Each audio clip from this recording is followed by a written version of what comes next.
But we want you to get the sense that there is always this current that comes forth. So we want to give you the big picture. So your source energy, and you decide that a part of your perspective will come forth into this magnificent physical body. So you extend yourself forward where you explore contrast. And as you are exploring the contrast, variety, knowing what you don't want, knowing what you do want, you give birth to continual streams of rockets of desires. And when those intentions, whether you know it or not, stream forth from you, and they do all day, every day, the source energy part of you follows that rocket and literally becomes the vibrational equivalent of it. We have written a book and given it the best title that has ever been given to any book ever. And the title of the book is Ask and It Is Given. And the reason we like that title so much is because it tells the whole story right in the title. We wanted a longer title. We wanted the title to say, so I am non-physically energy, and then I decide that a part of me will come forth into the physical, and I come forth into a magnificent body, splat, there I am, and then I explore the contrast of the time, place, reality, and I give birth to a constant, steady stream of rockets of desires, and when that happens, the larger part of me follows the rocket, embraces it fully, gives its undivided attention to it, becomes the vibrational equivalent of it, and when law of attraction responds to that vibrational essence of that which I have become, then if I get into vibrational alignment with that which it is, I get what I've asked for. But they said it was too long. And it's all right, because the other title says it all anyway. And we're wanting you to feel this whole story. We're wanting you to know who you really are, because the part that so many of you do not understand is that you are here with great reason, and when you give birth to a rocket of desire, the larger part of you literally becomes the equivalent of that which you're asking for. So when you don't have enough money, you ask for more money. And do you realize the veritable fortune that has been amassed for you and is being held for you by your non-physical counterpart? Do you understand that everything that is physical is thought before it is physical? So do you understand that when we tell you that there is a vibrational escrow, we love those words, a vibrational escrow that is your future experience? Do you understand the power of that? Do you know that it's the real thing, that it's not if it will happen, it's already happened, and that all you have to do is in your day-to-day experience with the thoughts you're thinking and the words you're speaking, find vibrational alignment with that part of that which you've been asking for, and then it must manifest in your experience? It must. It is law. It must. So if there are things that you know that you've been asking for that have not yet come into your experience in what you call the real life, physical manifested way, it's only because a part of you has become it, but you're not letting the rest of you catch up with it. And do you know that when you don't let the rest of you catch up with something that life has caused you to become, you don't feel good? And do you know that the reason you don't feel good is because law of attraction, this powerful law that manages everything in this vibrational universe, that's the same law that says when you set your radio at 6:30 a.m., you're going to hear what's being broadcast from that tower. In other words, the frequencies match up. Vibrational frequencies are managed by law of attraction. But something that most of you have not realized as you've been thinking about and hearing about and beginning to dabble in your conscious awareness of law of attraction, there are two vibrational aspects of you that have vibrational relationships with each other, both of which law of attraction is responding to. In other words, there's the you and the drum you're beating. Don't have enough money, never had enough money, really want more money, don't have enough money, really want more money, don't have enough money, never had enough money, I don't have enough money, that costs too much, I don't have enough money, that costs too much, I don't have enough money, that rich bugger over there's got far too much money, not fair, not fair, not fair.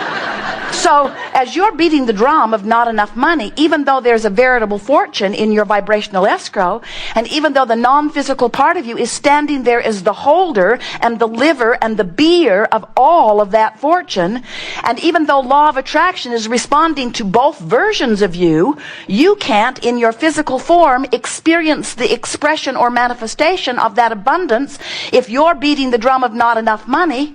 And the reason that it feels so awful, like discouragement or disappointment, is because in your beating that drum, you have established a chronic, in most cases, vibrational variance between who you are being and who you really are.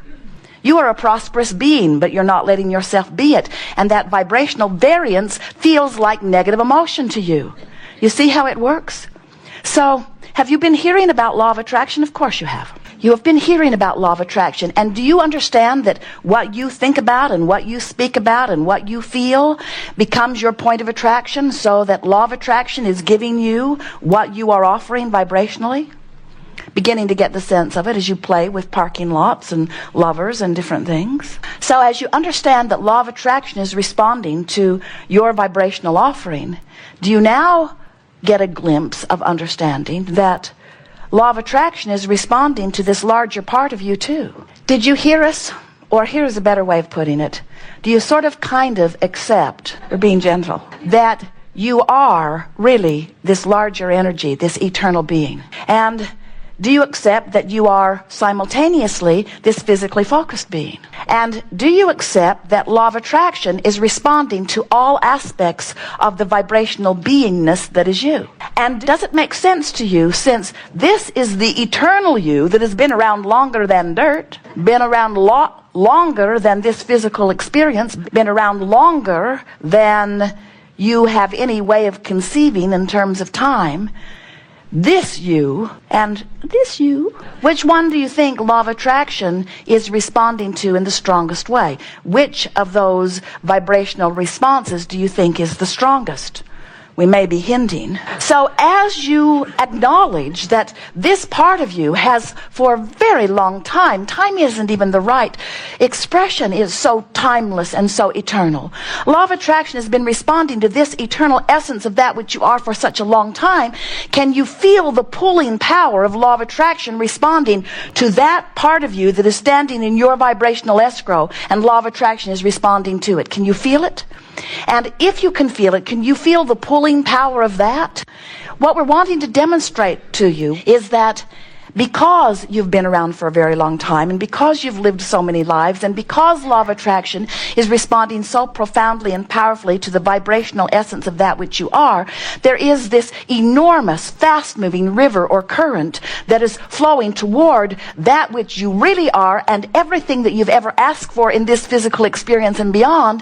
A powerful current is flowing. And when you let yourself go with that current, you feel exhilaration and passion. You feel joy and appreciation and love. And when you don't let yourself go, you don't feel so good. When you hold to a thought that is contrary of the thought that is really you, in other words, who you really are as a lover, and when you're mad at someone, you're not going with who you are, and you feel the anger or hatred, which is your indication that you're not letting yourself be who you really are.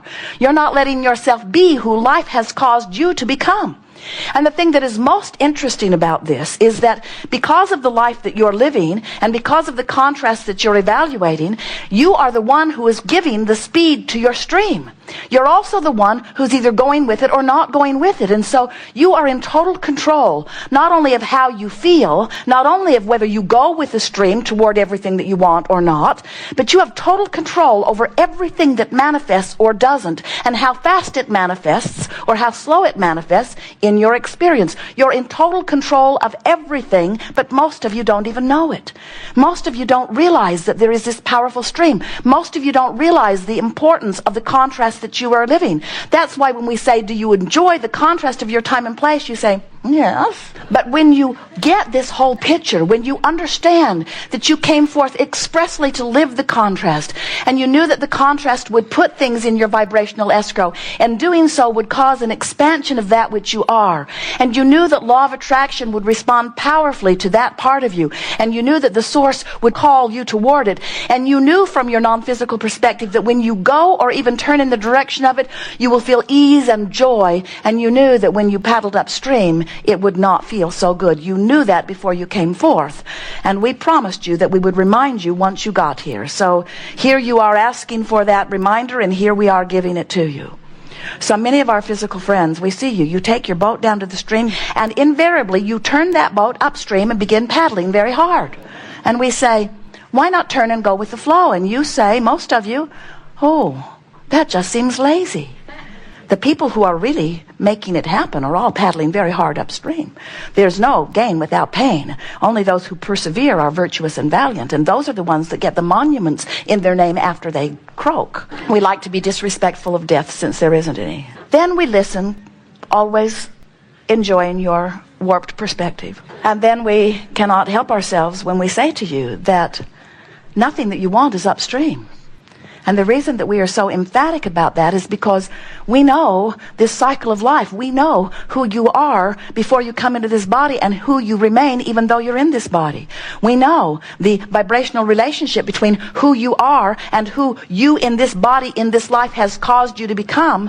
We can see the whole picture. We know why the stream flows, and we're here to tell you it flows downstream. It flows with ease. It flows toward everything that you have become. And when you let yourself go with that flow, which means when you find the best feeling thought from where you are and you practice it until it is alive within you, active within you, dominant within you, chronic within you, then you begin to live the manifested blossoming example of who all that you are has caused you to become. In a sense, you're like a two-headed monster, and we just want both heads to get going in the same direction. And when you pull against who you really are, you feel awful. And you blame it on all kinds of other things. You blame it on the economy, you blame it on your mate, you blame it on the people you work with, you blame it on your government, you blame the negative things that are happening in your life on so many things. But there is only one thing that is responsible for the negativity that you feel, and that is you're not going with you. It doesn't have anything to do with what anybody else is doing. Oh, of course, you can be observing other things, and in observing them, you're beating the drum of something that your inner being isn't beating the drum of. In other words, you can be very sure that every time you feel negative emotion, whether it's strong like depression or not so strong like frustration, no matter what negative emotion you're feeling, you can be sure every time you feel even a little particle of negative emotion that it always means this. It means you are looking at something and beating the drum of it, and therefore activating a vibration in you that is far different from the drum the source within you is beating. The drum the source within you beats is love of you and others. And when you are not loving you or others, you are setting up resistance. The drum that beats within you is one of utter worthiness. And when you beat the drum of not enoughness, you are setting up resistance within your being. The drum that beats within you is absolute knowledge of your value, an absolute expectation of this expansion that is inevitable. When you are feeling not enough, or when you are feeling doubt about your ability to do something, you've set up a vibration of resistance. The drum that beats within the source that is really you, the drum that sees through the eyes of source, in other words, that perspective of the eyes of source, knows your absolute wellness. And when you are beating the drum of sickness or gimpiness or limpiness or not enoughness or sniffliness, when you are beating the drum of poor meanness, you cause a separation of vibration between who you really are and who you are allowing yourself to be. We see our greatest value to you in helping you to turn downstream, which is where all of the stuff that you want is. We have the wonderful advantage of being able to see clearly what you've put in your vibrational escrow. And so, from our point of view, the things that you want, it's not a question of if you can have them. Of course you can. It's only a question of when you will allow them in.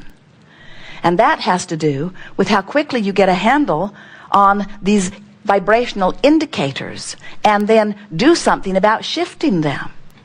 When you go to the gas station and your gas gauge is on empty, you rarely put your head on the steering wheel and weep. I'm done. I've come to the end. Because that indicator is an indicator. It isn't a proclamation. It doesn't say on the gas gauge, empty, defeated, stupid, and life is over. It says, tank's empty, and you know what to do about it. And so the indicator is a benefit to you. You don't ever, or rarely, we've only seen it twice, put a happy face sticker over your gas gauge because it's depressing to see it on empty. Oh, that's so much better. Now I don't have to worry about that anymore. Because you want to know if your tank is empty. And we are wanting to remind you that you want to know if you are a vibrational match to what's in your vibrational escrow or where you are in proximity to it. Because if you don't know that and you don't do something about it when you find an indicator, don't worry, it will get bigger. In other words, when you feel negative emotion, it always means that right now, the thought you're thinking is not a vibrational match to what's in your vibrational escrow. So all your hopes and dreams, the things you've been asking for, cannot come into your experience in what you would call reality as long as you chronically feel like that. That's your indicator. So many of you become used to feeling negative emotion that you don't deliberately do anything about it. You don't deliberately try to feel better because you're used to not feeling so good. It's just normal to feel sort of ornery and overwhelmed.